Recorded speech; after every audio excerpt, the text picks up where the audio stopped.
أكبر الله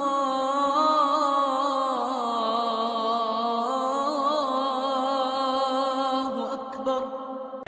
السلام علیکم دوستو آخری یہ یاجوج ماجوج قوم کون تھی اور یہ دنیا پر کب غالب آئے گی اور دنیا کو کب تباہ و برباد کرے گی، یہ سب جاننے کے لیے آپ کو میری پوری ویڈیو دیکھنی ہوگی۔ لیکن سب سے پہلے آپ میرے چینل کو سبسکرائب کریں اور بیل آئیکن کے بٹن کو کلک کر دیں، شکریہ۔ ایک قوم جس کا ذکر اسلامی کتابوں میں بھی موجود ہے، اس مخلوق کو حضرت ذوالقرنین علیہ السلام نے دیوار تعمیر کر کے انسانی دنیا کے دوسری جانب قید کر دیا تھا، لیکن قیامت سے پہلے یاجوج ماجوج قوم اس دیوار سے نکلنے میں کامیاب ہو جائے گی اور جہاں سے گزرے گی انسانی بستیوں کو تباہ و برباد کرتی چلی جائے گی۔ پھر وہ حملہ کرتے کرتے ایک جھیل پہ پہنچے گی جس کا ذکر کتابوں میں موجود ہے کہ وہ اس جھیل کا سارا پانی پی جائے گی اور اس کے پیچھے آنے والے دوسرے یاجوج ماجوج کو اس میں سے ایک بھی پانی کا قطرہ نہیں ملے گا اور ایسا محسوس ہوگا جیسے یہاں کبھی کوئی جھیل ہی نہیں تھی۔ اس جھیل کا نام تبریا ہے اور یہ بحر تبریا کے پاس موجود ہے۔ جھیل تبریا اسرائیل کے شہر تبریا میں واقع ہے۔ یہ اسرائیل میں سب سے بڑی میٹھے پانی کی جھیل ہے جو 21 کلومیٹر لمبی، 13 کلومیٹر چوڑی اور 41 میٹر گہری ہے۔ یہ وہی جھیل ہے جسے آج اسرائیل اپنے لیے معتبر سمجھ رہا ہے۔ وہی یاجوج ماجوج کی منزل ہوگی جس کا ذکر قرآن مجید نے 1400 سال پہلے فرما دیا تھا۔ ارشاد باری تعالیٰ ہے جس کا مفہوم یہ ہے، یہاں تک کہ جب وہ دو پہاڑوں کے درمیان پہنچے تو انہیں ان پہاڑوں سے پہلے کچھ لوگ ملے جس کے بارے میں ایسا لگتا تھا کہ وہ کوئی بات نہیں سمجھتے۔ مفسرین اور محققین نے لکھا ہے کہ حضرت ذوالقرنین سفر کرتے ہوئے وہاں جا پہنچے جو آرمینیا اور آذربائیجان کے نزدیک واقع ہے۔ وہاں دو پہاڑوں کے درمیان سے ایک قوم نکلتی تھی جو کھیت تباہ کر دیتی، ترکوں کو بے دردی سے قتل کر دیتی اور انہیں غلام بنا کر لے جاتی تھی۔ وہاں کے لوگوں نے حضرت ذوالقرنین سے درخواست کی کہ ہم آپ کو کچھ رقم جمع کرا دیں گے تاکہ آپ ہمارے اور ان کے درمیان کوئی رکاوٹ بنا دیں۔ یہ قوم یاجوج ماجوج تھی۔ قرآن مجید میں ارشاد ربانی تعالیٰ ہے جس کا مفہوم یہ ہے، انہوں نے کہا اے ذوالقرنین، یاجوج اور ماجوج اس دنیا میں فساد پھیلانے والے لوگ ہیں، تو کیا ہم آپ کو کچھ مال کی پیشکش کر سکتے ہیں جس کے بدلے آپ ہمارے اور ان کے درمیان کوئی دیوار بنا دیں؟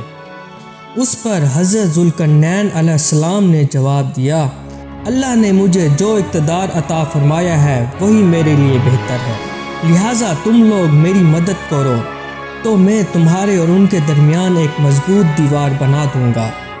پھر حضرت ذوالقرنین نے لوہے کے بڑے بڑے ٹکڑے دونوں پہاڑوں کے درمیان کھڑے کیے اور لوگوں سے کہا اس کو جلاؤ۔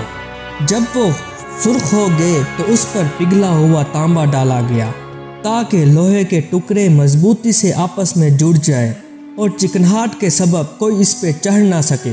چنانچہ یہ دیوار ایسی بن گئی کہ یاجوج ماجوج نہ اس پہ چڑھنے کی طاقت رکھتے تھے اور نہ اس میں کوئی سوراخ بنا سکتے تھے۔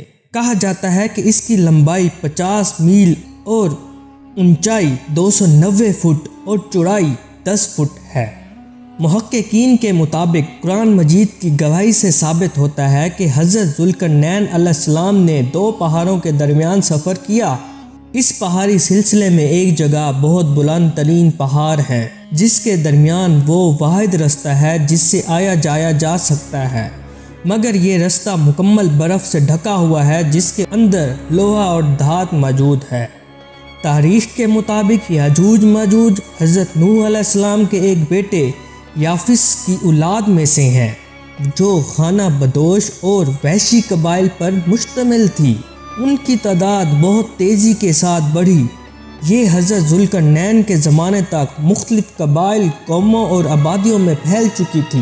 روایت میں آتا ہے کہ تب سے اب تک یاجوج ماجوج اس کوشش میں لگے ہوئے ہیں کہ کسی طرح دیوار کو گرا کر باقی دنیا سے جا ملے۔ یہ روز دیوار کو توڑتے ہیں، جب تھوڑا سا حصہ رہ جاتا ہے اور سورج غروب ہونے لگتا ہے تو ان کا سردار واپسی کا حکم دیتا ہے کہ باقی کا کام کل کریں گے، مگر اگلے روز دیوار کہیں زیادہ مضبوط ہو چکی ہوتی ہے۔ جب یاجوج ماجوج کے خروج کا وقت آ پہنچے گا تو وہ تمام دن دیوار میں سوراخ کریں گے اور ہر روز کی طرح ان کا سردار شام کو واپس کا حکم دے گا اور کہے گا باقی کام کل کریں گے انشاءاللہ۔ اس سے پہلے کبھی انہوں نے یہ الفاظ استعمال نہیں کیے ہوں گے۔ ان الفاظ کی برکت سے دوسرے روز دیوار کو ویسے ہی پائیں گے جیسے چھوڑ کر گئے تھے، انتہائی پرجوش ہو کر دیوار گرا دیں گے اور زمین پر پھیلتے چلے جائیں گے، جہاں سے گزریں گے تباہی پھیلائیں گے، مخلوق خدا کو اپنے شر اور فساد کا نشانہ بنائیں گے۔ ان کا پھیلا گروہ جب بھاگتا ہوا جھیل تبریہ سے گزرے گا تو صحیح مسلم کے مطابق وہ سارا پانی پی جائیں گے۔ جب آخری گروہ وہاں پہنچے گا تو کہے گا کبھی یہاں پانی ہوا کرتا تھا۔ بحر تبریہ کا ذکر تورات انجیل میں بھی آیا ہے۔ حضرت عیسیٰ علیہ السلام نے بڑا حصہ اس جھیل کے سحر پر گزارا۔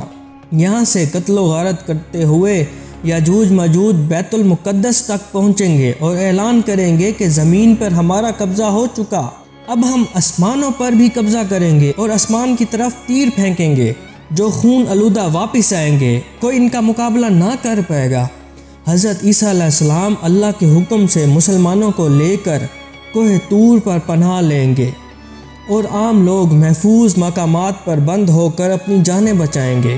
قرآن میں لکھا ہے کہ حضرت عیسیٰ علیہ السلام اور تمام مسلمان مل کر اللہ سے دعا کریں گے یہ ان سے جان چھڑوا دیں، پھر اللہ تعالیٰ ان کی گردنوں میں ایسے کیڑے پیدا کرے گا جو ان کی موت کا سبب بنے گا، پوری زمین ان کی لاشوں سے بھر جائے گی، پھر اللہ کے حکم سے بارش برسے گی جو زمین کو ان تمام لاشوں سے پاک کر دے گی۔